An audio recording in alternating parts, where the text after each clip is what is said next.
Hi everyone, it's Nicola Burton from Music Means Business, and today I have with me Mark Colvin from the Pushworth Group and from Our House Productions.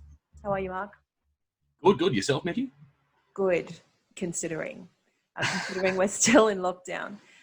We wanted to have a little chat today about social media for music brands. And Mark and I, as you know, if you're working with the Pushworth team, we are the main advocates, the chief advocates for getting you guys happening with your music brands, with your digital assets and your social media engagement. And after a couple of years of running workshops, and I guess let's just be honest, we're nagging, we're still finding that the adaptation to a full social media life for a music brand isn't happening. So we thought we'd talk about why that is. I think it's a good conversation to have too. It's because I think for so many people, there's going to be so many different reasons, whether it be, content, whether it be I'm scared, whether it be I don't want my personal information being out there, which is sort of the line that I sit on. There can be some very, very private people out there. I happen to be one of them. I don't like everything that I'm doing in my life sort of splayed out into the world for all to see. So I suppose from my end, and it's probably bad of me to be the one preaching and chasing all this stuff and constantly nagging people for photos and that sort of gear, and not really having my standard up to where it should be. So let's talk about that. So you've got a number of DJs in your stable. Yes. And it's so challenging to get current photos, current digital assets of your guys. So let's talk about why that is. Generally, the major excuse that I sort of hear a lot of the time is that, the music industry or, the DJing or the live scene, whatever it is, happens to be the second job. They have a main job, they work 9 to 5, and generally by the time that they've finished the day's work, the last thing in the world that they want to do is have a photo shoot organised or blah, blah, blah. Obviously with bands, it'd be a little bit different trying to get 4 or 5 people in the same spot at the same time, especially if they've all got day jobs as well. So I can sort of understand, I can understand the issue. I can understand the problems that people have.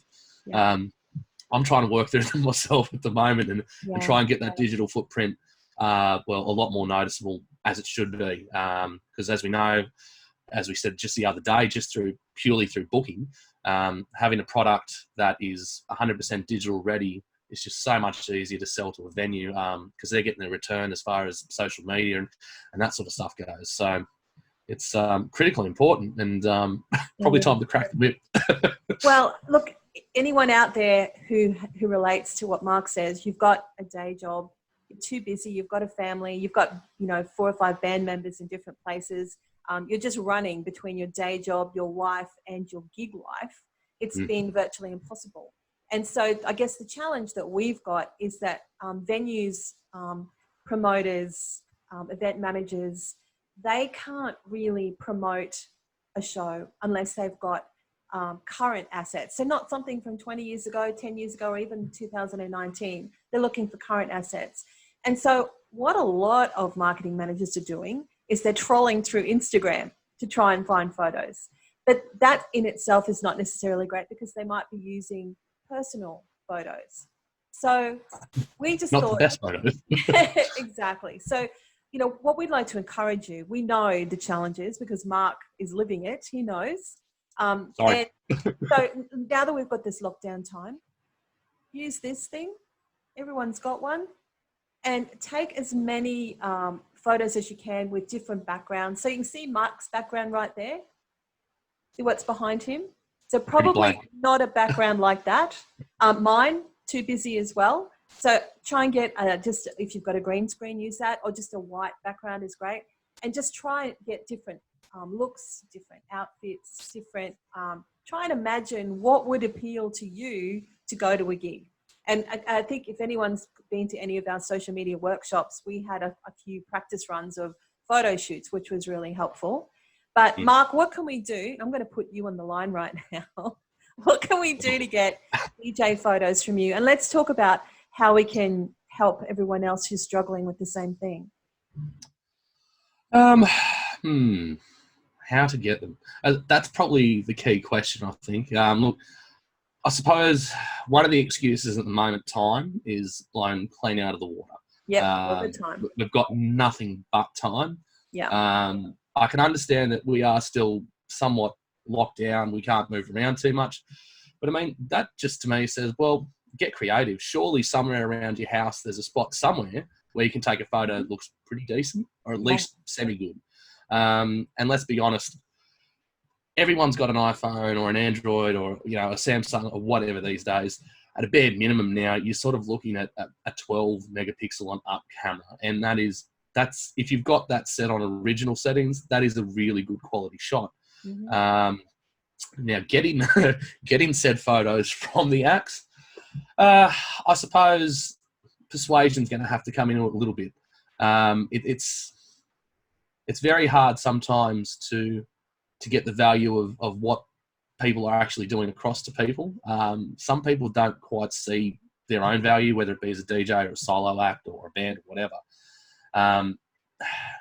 Getting across to people that, you know, your brand actually does matter. You are out there in the world and it's, you know, you want your brand to look the best. It's going to be tough, but I'm sure we can get there.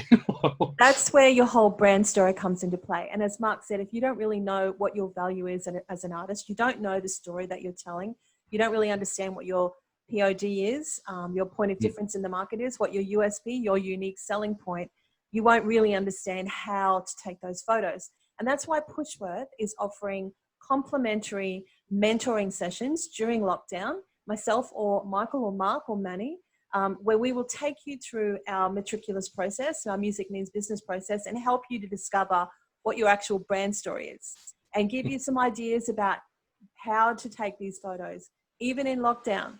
So, you know, that's one thing that we're trying to do to encourage you, because once you've got those photos, and also if you understand what your brand story is, then content on social media it's too easy because you actually know what you've got to talk about. Otherwise, you're like, hands up, how boring is it just to see the same photo every week with, you know, DJ Trademark playing the Oxford 152? I mean, it's just the same old. Hey, and it's very, very easy to fall into that habit of going, hey, at least I've got a poster up, at least I've got something showing. And that does have its merits. You know, at least you are actually doing probably the most important part of the gig, which is actually advertising it and letting your social media fans and friends know that, you know, you're doing something, you're up to this at this point in time. But as you said, it can get very stale very, very quickly. There's only so long that one photo can go, whether in its particular format. So it's, you know, having that swath of various photos available, various ideas, it just makes such a difference in the grand scheme.